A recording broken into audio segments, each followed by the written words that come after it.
Hi, welcome to the 13th floor. I'm Marty Duda, and today we have Joe Pug and Courtney Marie Andrews, who are both performing at the Tuning Fork tonight. And so they both decided to come down and visit and play a couple of tunes, which we're very excited about. So thank you. Joe is here with me right now. Thanks for having us. Appreciate it. Yes, and since you're, do you still live in Austin? I just moved a month ago. Oh, where'd you move to? Outside of Washington, D.C. Yeah. But my wife and I were in Austin for 7 years. Right. Mm-hmm. So you would know the origin of the 13th floor and the 13th floor Well, elevators? yeah, we were just talking a second ago, 13th floor elevators and Roky Erickson. Roky Erickson is kind of he's a cult-like figure in Austin. I mean, if you play music in Austin, you know about him and you respect where Two-Headed Dog is like great. One of my favorite rock songs, man. Like that is just, it's like the platonic ideal of a rock song. Yeah. Because everybody goes on about the 13th floor elevators, but I love his solo stuff. That stuff that he did in the late 70s is just, I walked with a zombie. Two-headed dog! It's just Two-headed dog! It's great. Yeah, he's amazing. And so what made you decide to move to, where is it, near Washington, D.C.? Yeah, family. Yeah. I want to be close to family. And also I'm starting a tour in a way now where I just go out for weekends and then come back home. I used to do like longer 8 or 9 week tours, but that is for the birds, man. That's long. So being in Washington, D.C. will allow me to head out on weekends a lot easier. Right. Because I know a lot of people kind of base themselves in Nashville because it's kind of centrally located and they can kind of move around from there. And that's a great place to be. Not for me at this point in my life, but a lot of my friends have moved out there, and it's a good spot. Right. Yeah. So you were just got through playing a bunch of gigs in Australia, a couple of here in New Zealand. What is your? It's been a while since Windfall came out, which is 2015. Yeah. What are your plans once you get done with this tour? Well, I'm going to go back to the States. I've been trying to write a new album, and songs have been coming, but they're just not good songs. So in this day and age, I just think it's better to, I don't know, kind of tour on songs that I put out in the past rather than just put out something that was, 80%. So yeah, man, just going home and trying to find that inspiration, man. And do you approach that with a bit of trepidation, or is there some confidence? No, it's fun, and it's still fun, and it's still what I would be doing, even if this wasn't my job. Any free time, I'd be doing that. I just really enjoy it. Yeah. You just can't get hung up on the results. The results are going to be the results, and the more that you worry about it, the worse they're going to be. So yeah. Alrighty. So we're going to have you perform a song on your own, and then Courtney's going to come and do one, and then you guys are going to do one together. Yeah. So the one that you've chosen to perform on your own is Stay and Dance. Mm-hmm. Tell me about that one. That actually, few of my songs have stories behind them, but you have just asked about one that did. So there we go. Thought that I finished the last album, had a full mix, had a date to master it, a couple days off, and sat down with some of the people in my camp, and apparently I was the only one that felt like it was totally finished. There needed to be a couple more songs written for it. So I didn't have much time to do it, but I sat down and I got rid of a couple songs on the album, and I wrote this song to tie the album together. And it was one of those ones that was great, like, because I had a deadline. I just wrote it really fast, So I do feel like this one was a gift from the songwriting gods. I must have sacrificed something for them because they gave me one. So yeah. Excellent. All right. Well, let's give it a listen.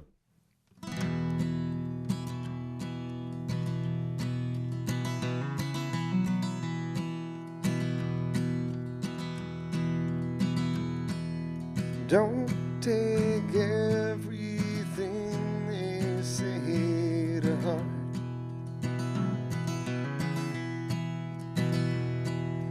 Don't pick every unkind word apart. It's a brave new world, but some things still hold true. The seasons change and people change their tune. 'Cause they don't know beauty, just the costume. Don't know music, just the volume. Stay and dance with just who brought you. When the lights come up, baby, nothing else remains.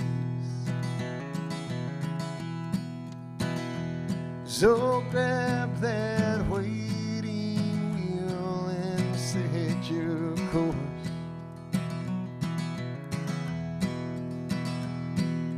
Let the chorus waver back and forth. It's you alone knows where the greatness lies. So meet their doubtful gazes eye to eye. 'Cause they don't know beauty, just the costume. Don't know music, just the volume. Stay and dance with just who brought you. Stay and dance with just who brought you. Stay and dance with just who brought you. When the lights come up, baby, nothing else remains. When the lights come up, baby, nothing else remains.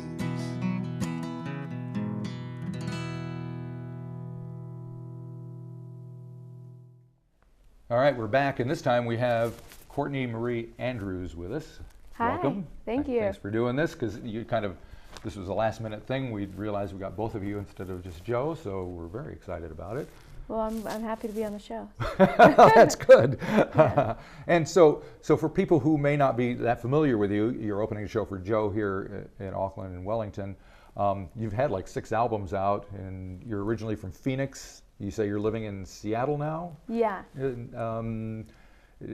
Is that a reason? Is there a musical reason behind that move, or? Yeah, I started touring when I was pretty young, about 16, Yeah. and I would book these tours up the West Coast where I'd go from Phoenix all the way to Seattle and back down through Idaho and Utah. And I just fell in love with the Northwest because it was so different than Phoenix. But actually, I'm eventually going to be making a move down back south, Right. to LA. LA. Yeah, but yeah, at the time when I moved there, it couldn't be any more different than Phoenix, and I feel like that was the change that I wanted, and there was a great music scene there at the time, and so yeah. Very cool. Now, your most recent album is called Honest Life, and my understanding is that there was Belgium enters into the equation as far as the making or the writing of the songs or whatever. So maybe Yeah. you can elaborate on that. And Yeah. feel Hi, free Kitty. to twig. She always photobombs every interview. She's photobombing. She wants her belly rubbed. Oh! She likes to bite. Feel free to whack So her. it's all right. It feels like home. So I made it to Belgium because I was singing for a Belgian singer over there. I did many years as a backup singer, sort of how I made my living for a while. And they rented me a little apartment up the very top floor of this apartment in Leuven.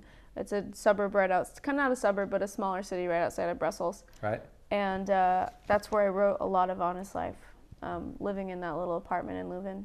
And did that location influence the songs, or? Definitely. I had become very disillusioned with tour. I'd spent like maybe 3 years straight on the road, with maybe 1 or 2 weeks off. But yeah, I was just sort of missing home a lot and going through some heartbreak as well. Oh. And so that mixed with being gone, that's where the ideas for Honest Life were born. So. Okay, so you're going to do a song from Honest Life, which is called Table for One. Yeah. What can you tell me about that one?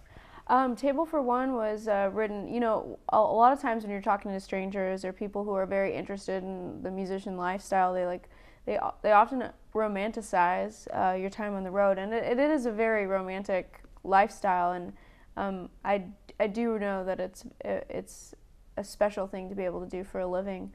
But I wanted to. But having said that. But yes, exactly. But having said that, I wanted to write sort of a realistic picture of how the road is, and I did a lot of tours alone, just me in a van, and because I couldn't afford to have a band or anything. Right. And so Table for One is sort of about that point in my life, and sort of the cons, I guess, to touring. That's kind of your version of.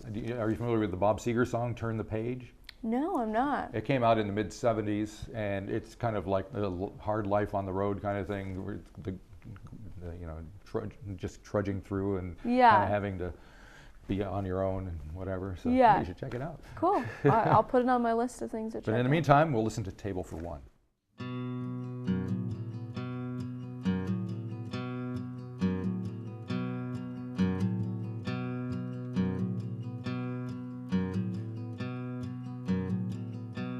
Table for one, I've got no one I'm waiting on.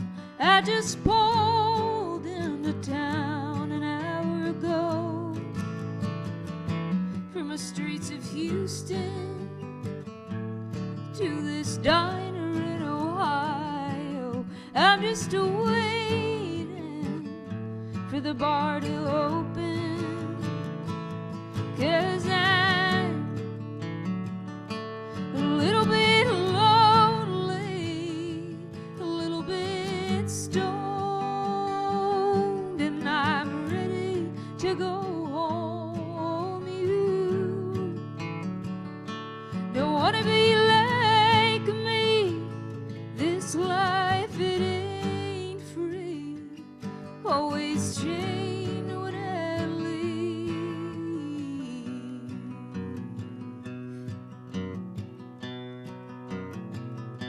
Been dancing with strangers, sleep in the van when the show's over. I've been driving until I get tired. Found peace in the redwoods, lost it 20 miles later. There is no telling which way this road bends. Been wondering how you've been, hoping things have gotten better. Hope you finally settled down in Washington, 'cause I'm a little bit lonely, a little bit stoned, and I'm ready to go home. You don't want to be like me. This life, it ain't free. Always chained when I leave.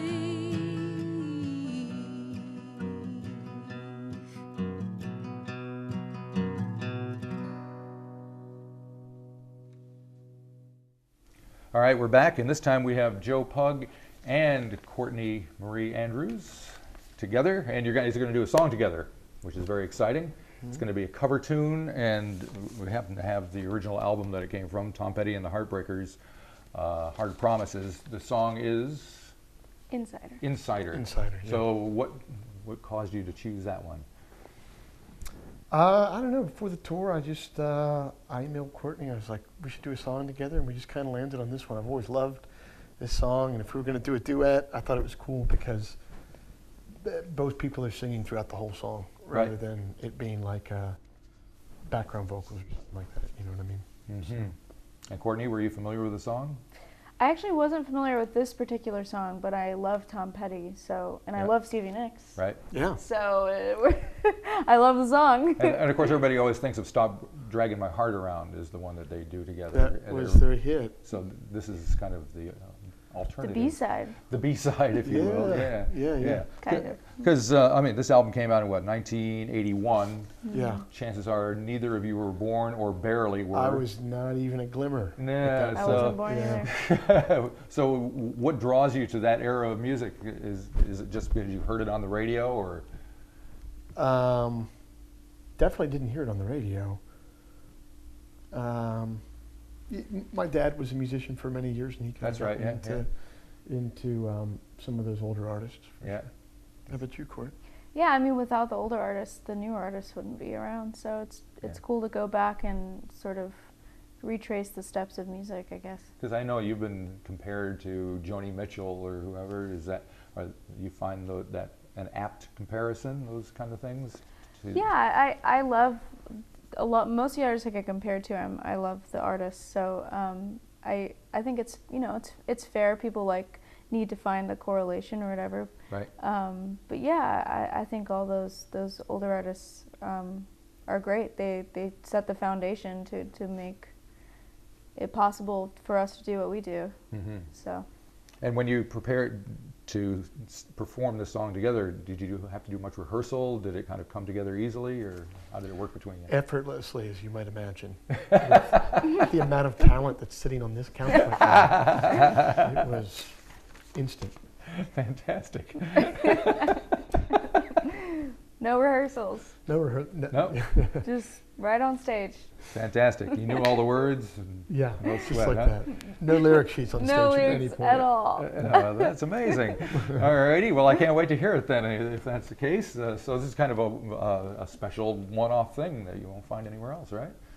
Yeah, straight up. Fantastic. All right. Well, thank you, Joe Pug. Thank you, Courtney Marie Andrews. And thank you for doing The Insider. Thanks for letting us play it. Yeah, man.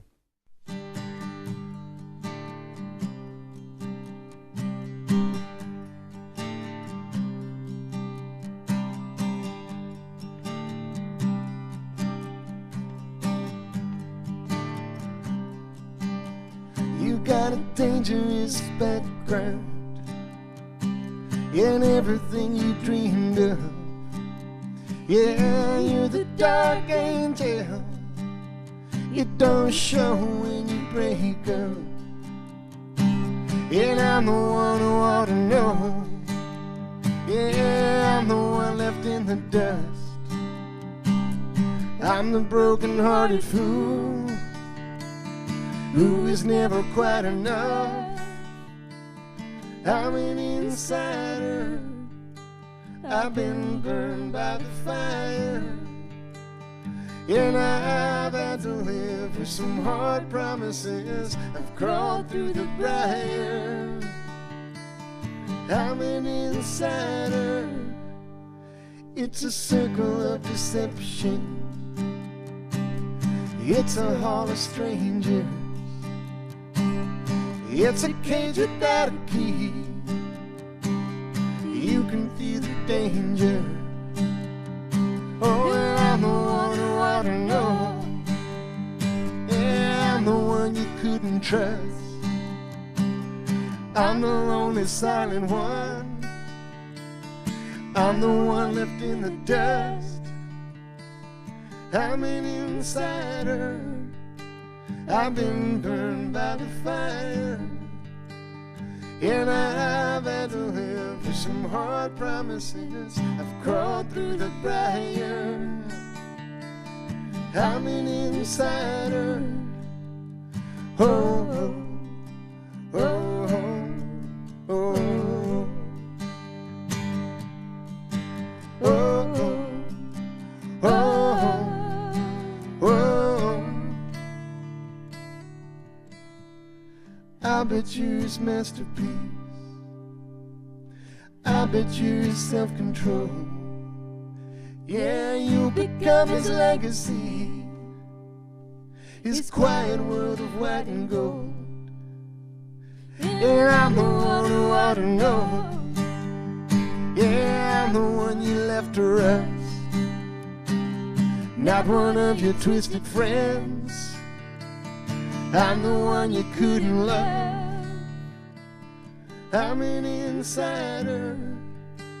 I've been burned by the fire, and I've had to live with some hard promises. I've crawled through the briar.